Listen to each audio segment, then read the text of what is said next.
ইয়া আইয়ুহাল্লাযীনা আমানু তুবু ইলাল্লাহি তাওবাতান নাসুহা। হে ঈমানদারগণ, তোমরা আল্লাহর কাছে তওবা করো। তাওবাতান নাসুহা, খাঁটি তওবা। আসা রাব্বুকুম আন ইউকাফফিরা আনকুম সাইয়্যাতিকুম, আশা করা যায় তোমাদের রব তোমাদের সমস্ত পাপসমূহ ক্ষমা করে দিবেন। ওয়া ইউদখিলাকুম জান্নাত, তোমাদেরকে তিনি জান্নাতে প্রবেশ করাবেন। তাহলে খাঁটি তওবা করা গুনাহ থেকে মাফের এক নাম্বার উপায়। ইবনে মাজার বর্ণনা 4250 নম্বর হাদিস।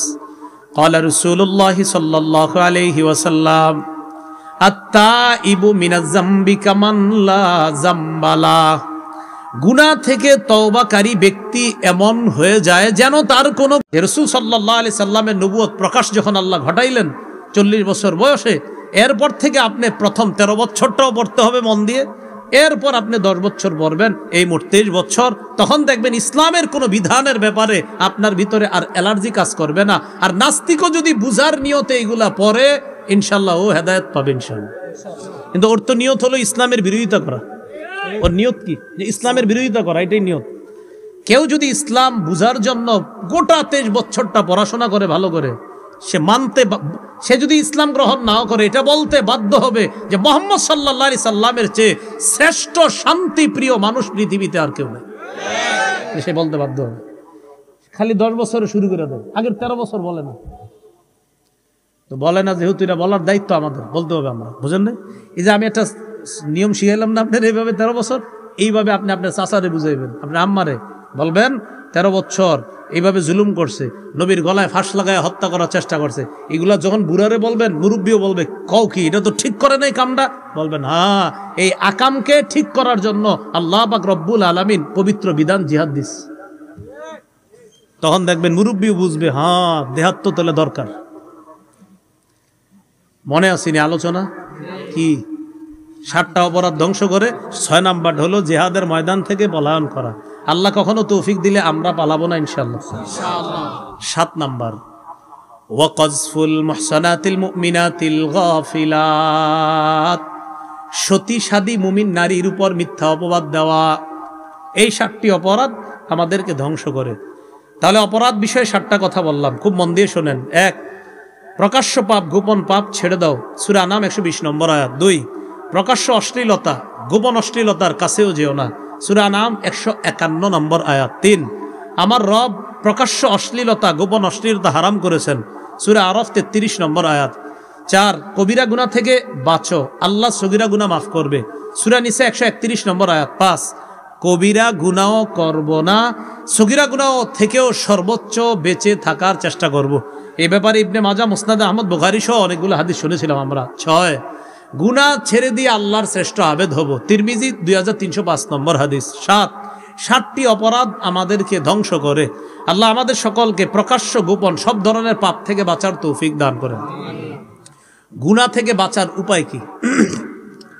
1 নাম্বার উপায়, বলেন খাঁটি তওবা করা, বলেন তাওবায়ে নাসুহা করা।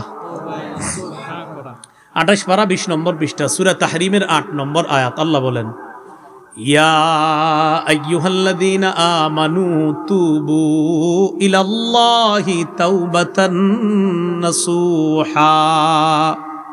হে ঈমানদারগণ, তোমরা আল্লাহর কাছে তওবা করো।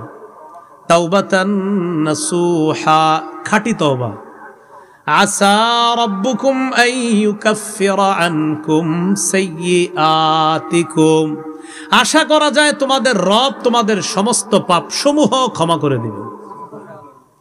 ওয়া ইউদখিলাকুম জান্নাত, তোমাদেরকে তিনি জান্নাতে প্রবেশ করাবেন। তাহলে খাঁটি তওবা করা গুনাহ থেকে মাফের 1 নাম্বার উপায়। ইবনে মাজার বর্ণনা 4250 নম্বর হাদিস। قال رسول الله صلى الله عليه وسلم التائب من الذنب كمن لا ذنب له।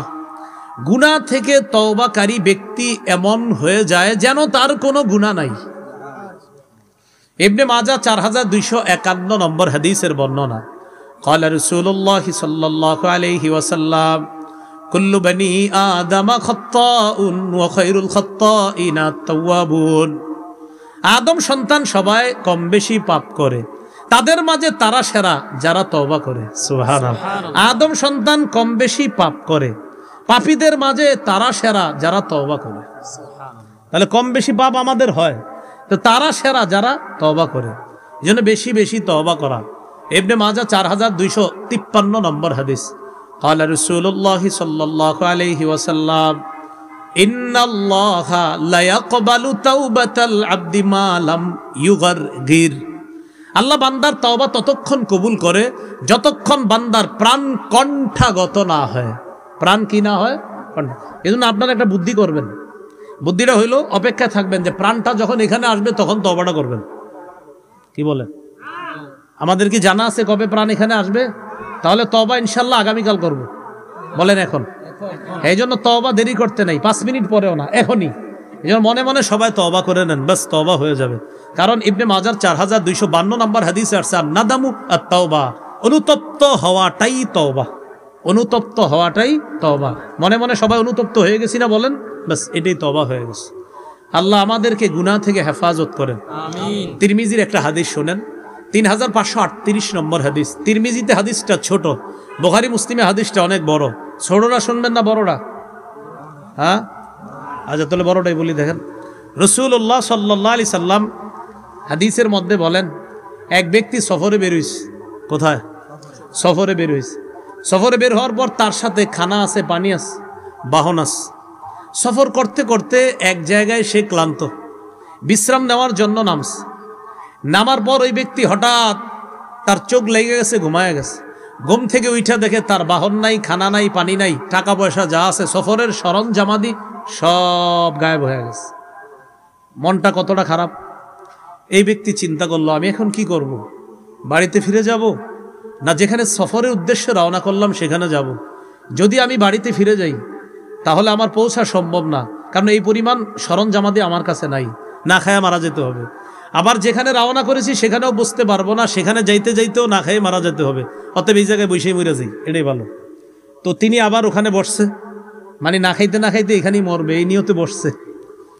বসার পর চোখ লেগে গেছে। আবার চোখ লাগার পর আবার হঠাৎ চোখ খুইলা দেখে কি তার বাহন, তার খানা পানি, হারিয়ে যাওয়া ওই বাহন, খানা পানি, রসদপত্র যা আছে, সফরের সরঞ্জামাদি সব উপস্থিত হয়ে গেছে। সুবহানাল্লাহ। কেমন খুশি হয়েছে বলেন? হাদিসে নবীজি বলেন বিশিদ্দাতিল ফরহি, খুশির অতি সহ্যে। কি বলছে? খুশির অতি সহ্যে। বিবারিয়া যেহেতু কুমিল্লার আশেপাশেই, তার মানে বিবারিয়ার আপনারাও বুঝবেন। আমাদের কুমিল্লা, নোয়াখালী আর চাঁদপুর কয় খুশির ঠেলায়। আপনারা কি করেন? তাহলে তো ঠিক আছে। তো বিশাদ্দিতিল ফারহির সুন্দর বাংলা হলো খুশির অতি সহ্যে, আর আমগো বাংলায় খুশির ঠেলায়। তো নবীজি বলেন খুশির অতি সহ্যে বা খুশির ঠেলায় ওই বান্দা আল্লাহরে বলে, আল্লাহুম্মা আনতা আবদি ওয়া আনা রব্বুক। আল্লাহ আপনি আমার বান্দা, আমি আপনার রব। হয়েছে কথাটা? খুশির কারণে মুখ দিয়ে কি বলছে আর মাথা ঠিক নেই। নবীজি বলেন আসলে এটা তার মনের কথা না, তো এটা তার মুখের কথা। তার মনের কথাটা হলো এমন, আল্লাহ আপনি আমার রব, আমি আপনার বান্দা। এটা বলতে গিয়ে বলে ফেলছে আল্লাহ আপনি আমার বান্দা, আমি আপনার রব। আসলে এত খুশি কি যে বলছে তার মাথা না ঠিক নাই। রাসূল বলেন লাল্লাহু আফরাহু বিতাওবাতি আহাদিকুম মিন আহাদিকুম বিদাল্লাতিহি ইযা ওয়াজাদাহা। তোমাদের কেউ হারিয়ে যাওয়া বাহন ফিরে পাওয়ার পর যেই পরিমাণ খুশি হয় কোন বান্দা তওবা করলে, এর চাইতে কোটি গুণ বেশি আল্লাহ খুশি হয়।